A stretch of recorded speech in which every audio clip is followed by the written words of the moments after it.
뭐라고 말씀을 드리면 좋을까? 여러분, 불안사의 생존 철학은 책이 진짜 너무 좋고, 제가 여러분들한테 감사하다고 말씀드리고 싶은 게 뭐냐면은, 이런 책은 굉장히 어려워요. 읽기 난이도 상이에요. 그렇죠? 그래서 제가 여러분들한테 소개해 드리려면은 진짜 머리가 좀 속된 말로 빠개질 것 같은 고통을 느끼면서 공부를 해야 겨우 소개를 해드릴 수 있어서, 결국 최대 수혜자는 저예요. 저는 진짜 열심히 공부하기 때문에. 저는 그래서 철인이 돼가는 것 같아요. 예를 들면은 제가 여태까지 책을 여러분 한두 권 소개했습니까? 이렇게 발췌한 부분을 페이지를 이렇게 첨부하는 거잖아요. 그렇죠? 그러면서 다시 읽어봐야 돼요. 다시 이렇게 한 줄 한 줄 읽어보는데, 보통은 이렇게 금방 읽어보고 이제 영상 찍거든요. 근데 이번에는 읽으면서 이 부분은 좀 내용이 깊은데, 이 단어는 좀 다시 사전 찾아보고 싶은데, 사전까지 찾아보면서 이 PPT를 놓고 다시 공부를 했어요.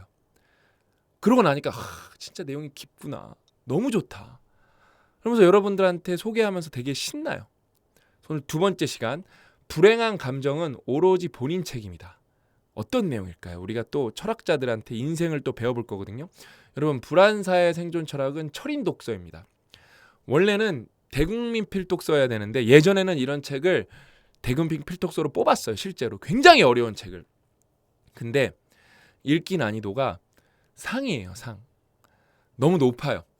대한민국 현실을 반영을 안 할 수가 없잖아요. 그렇죠? 대한민국 현실은 성인이 평균 1.8권의 책을 읽고 60%의 성인은 1년에 단 한 권의 책도 읽지 않기 때문에 이 책이 우리나라 말로 쓰여져 있어도, 번역이 됐어도 뭔 말인지 알 수가 없어요. 너무 안타까운 현실이죠.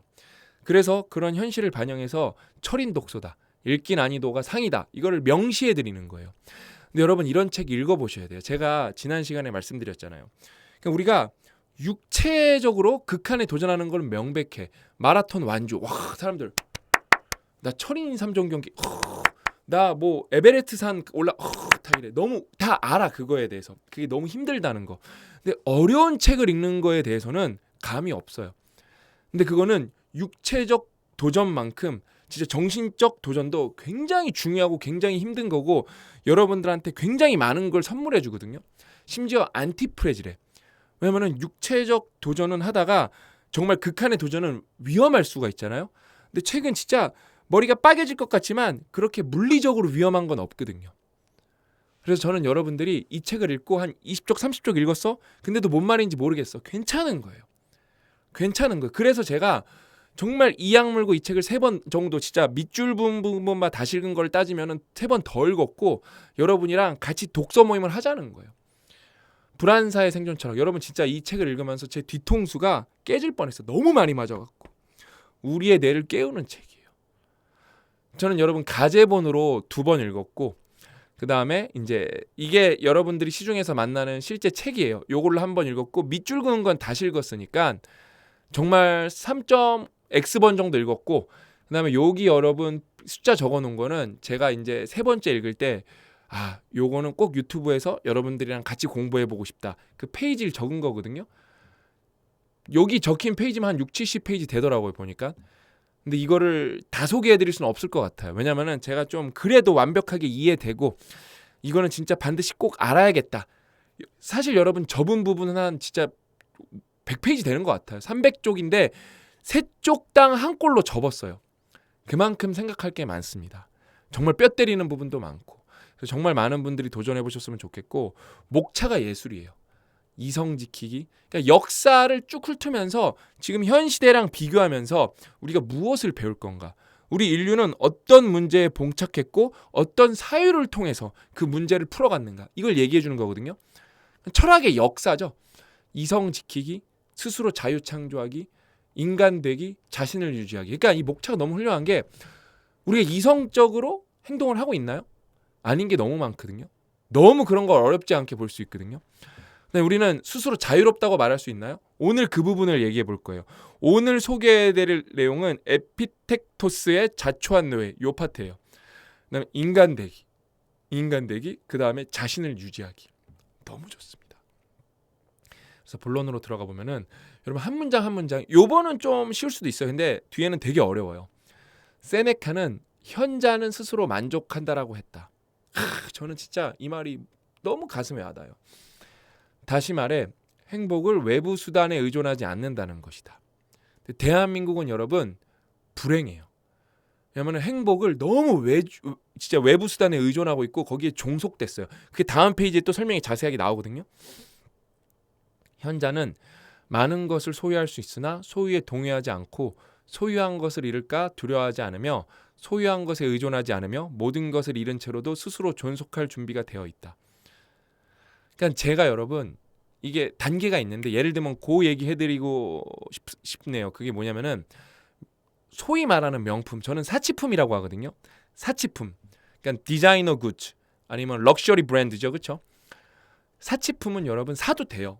사도 돼요. 저는 뭐 제 가족들도 많이 사기 때문에 저는 안 사는데 제 가족들 뭐 부모님 오히려 저는 명품이 좀 있는데 다 부모님이 사주시는 거. 너는 왜 옷을 좋은 거 안 입냐면서 또 부모님이 사주면 곧잘 입어요. 근데 예전하고 다른 게 있어요. 예전엔 저도 막 루이비통 벨트도 사고 그랬었거든요. 근데 이제는 안 사거든요. 근데 왜 그러냐? 예전하고 제가 뭐가 바뀌었냐? 그게 있어요. 일단은 딱히 그거가 저를 행복을 이렇게 충족시켜주지 않아요. 저한테 그 명품이 행복을 전혀 가져다주지 않고요.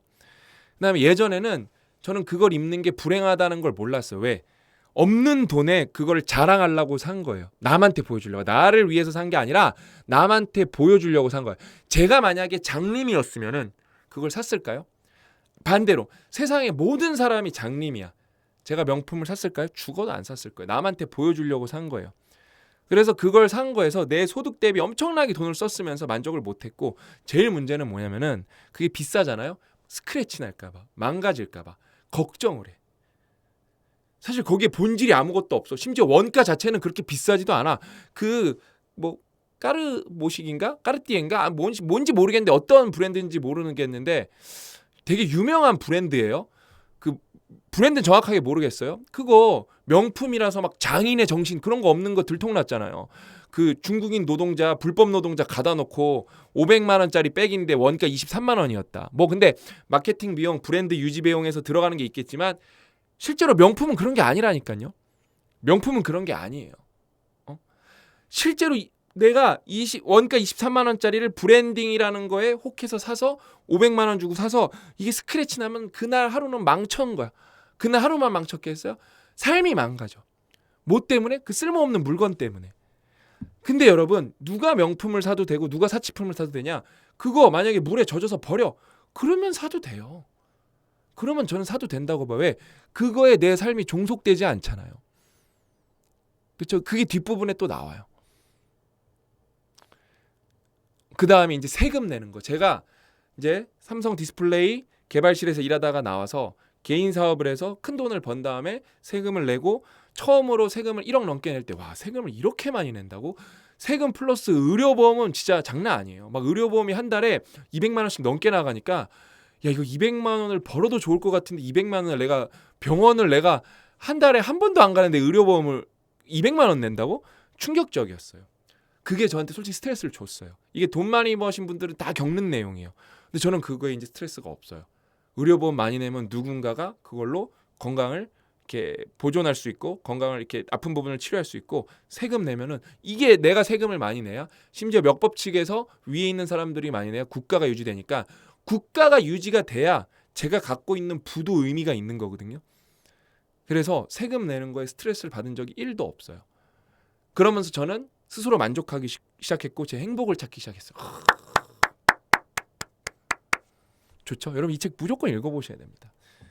어디까지 읽었죠? 흥분했어. 여기 있다.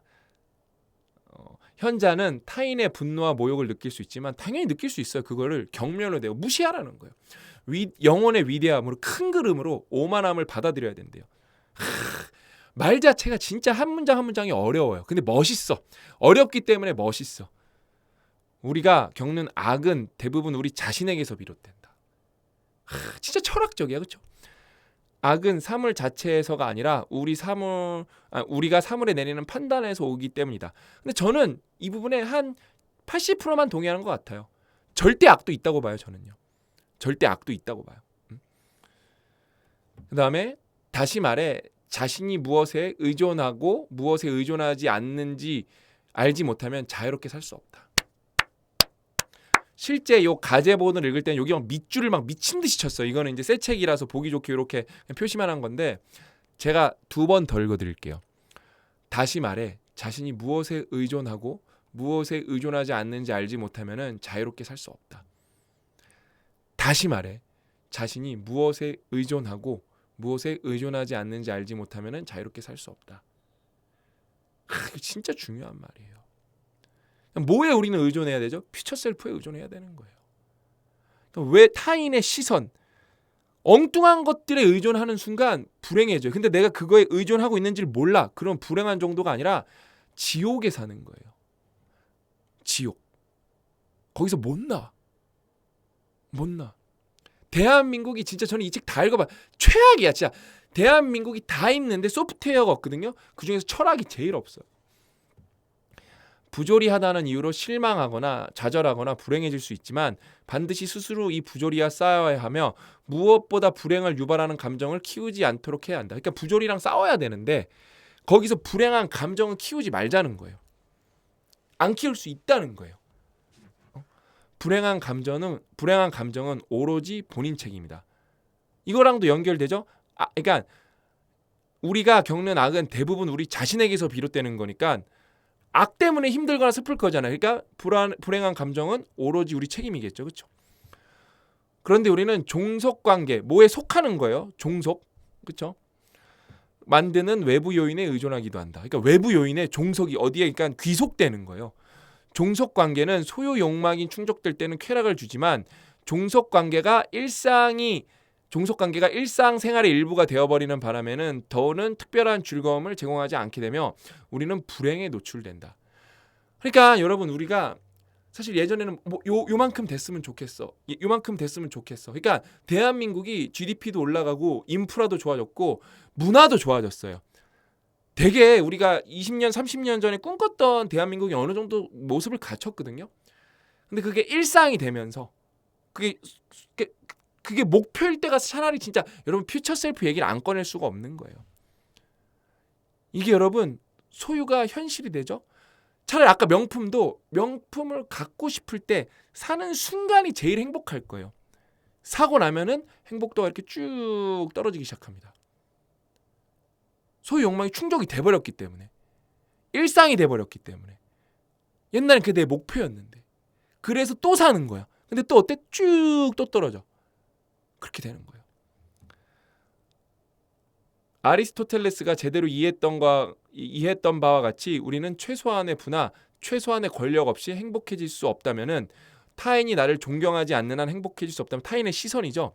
이러한 외부 요인들은 우리의 존재의 기초가 돼. 그러니까 내가 저거 없이도 행복할 수 있어야 되는데 부나 권력이나 타인의 따봉이 있어야 내가 행복해져. 그럼 그게 내가 된다는 거예요.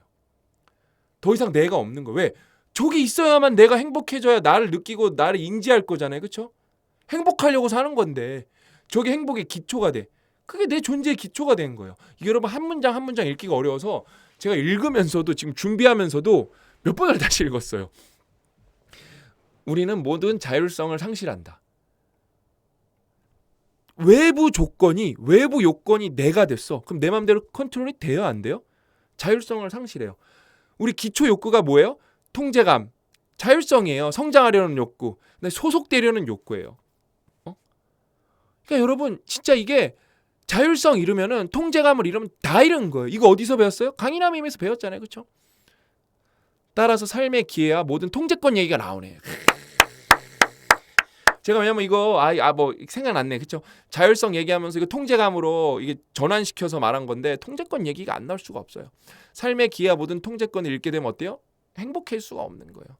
이것이 앞으로 논의하게 될 3명의 스토아학파 철학자가 생각하고 구현한 내용이다. 읽어보셔야 돼요.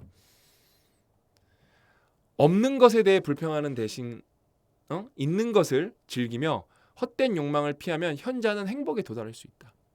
있는 것 그 자체가 중요하기에 모든 것을 받아들이기가 필수다. 뭐 이건 너무 당연한 말이죠. 그냥 여러분 운동, 독서 이게 여러분 삶의 일부가 되죠. 그럼 왜? 자, 부자랑 그냥 보통 사람이랑 비교해볼게요. 부자랑 가난한 사람이랑 비교해볼게요. 그럼 부자는 운동하면 건강해지고 좋은 호르몬 나와서 기분 좋죠. 그럼 부자는 운동할 때 다른 방법이 있나요? 뭐 조금 더 좋은 체육관에서 할 수 있겠죠. 근데 마라톤 한다고 쳐볼게요. 그럼 부자는 뭐 마라톤을 실내에서 하나요? 그런 거 없어요. 마라톤 대회 어디 신청하거나 똑같아. 아니면 어디 이렇게 한강 뛰어야 되는데 그거는 부자든 가난한 사람이든 똑같이 할 수 있는 거야. 그러니까 있는 거에 행복을 느껴야 된다니까. 심지어 그거는 궁극의 경제적으로 궁극의 단계가도 하는 건데, 근데 독서 여러분 교보문고 가면 공짜로 읽을 수 있고 시리 구립도서관 우리나라 너무 잘 돼 있어요. 그다음에 소유하는 것도 책은 얼마 비싸지가 않아. 헌책도 있고 심지어. 그렇죠? 저희 회사 책 교보문고에서 읽으셔도 좋습니다. 거기 직원이 뭐라 그러면 말하세요.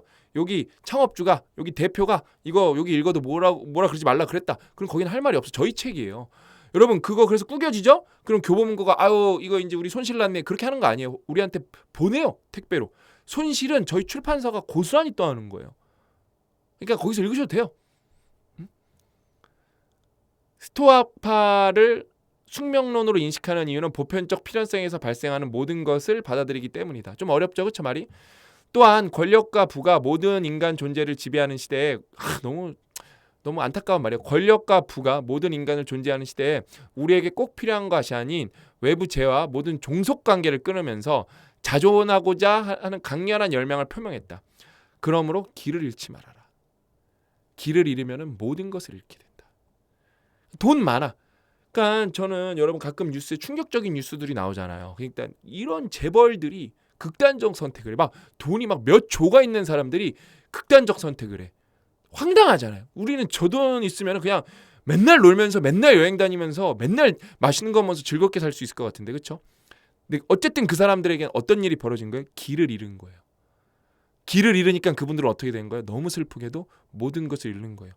그러니까 그분들이 그냥 극단적 선택 안 하고 자기가 가진 돈으로 사회에 환원만 하면서 살아도 되게 행복했을 텐데 철학이 부족한 거죠. 주변에 또 그거를 지지해줄 사람이 없었고. 그 다음에 필살기 나옵니다.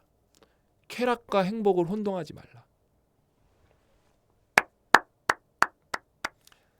4번 더 읽어서 5번 채울게요. 쾌락과 행복을 혼동하지 말라. 쾌락과 행복을 혼동하지 말라. 쾌락과 행복을 혼동하지 말라. 마지막으로 쾌락과 행복을 혼동하지 말라. 우리는 쾌락을 쫓으면서 나는 행복해지고 싶어. 이렇게 말하는 분들이 정말 많아요. 소크라테스, 아리스토텔레스, 디오게네스, 에피쿠로스의 위대한 교훈이다. 쾌락은 우리 것이 아닌 것에 의존하도록 이끄는 반면 지혜, 자유, 행복은 오로지 우리에게 달려있다.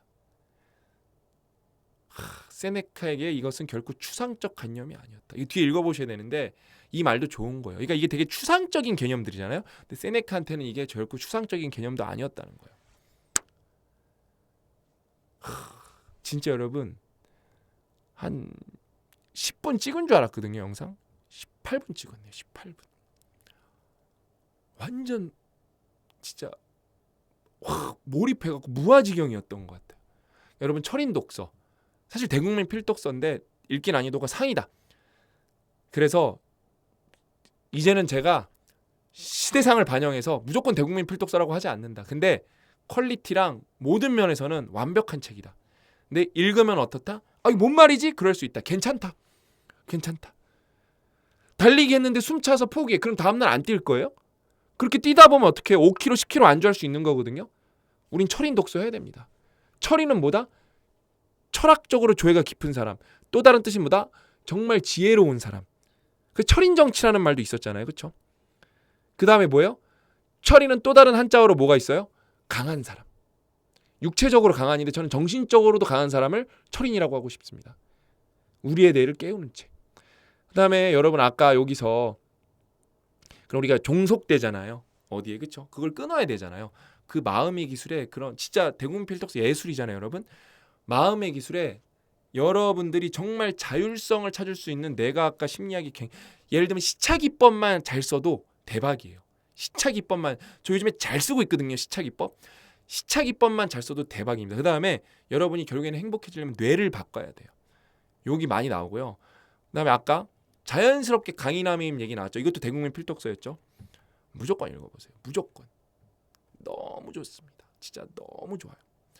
너무 행복한 시간이었고 저는 다시 한번 이런 책을 여러분들께 소개해드릴 수 있게 돼서 여러분들한테 감사의 말씀을 전하고, 여러분이 없다면 제가 이 책을 소개했을까요? 안 했어요.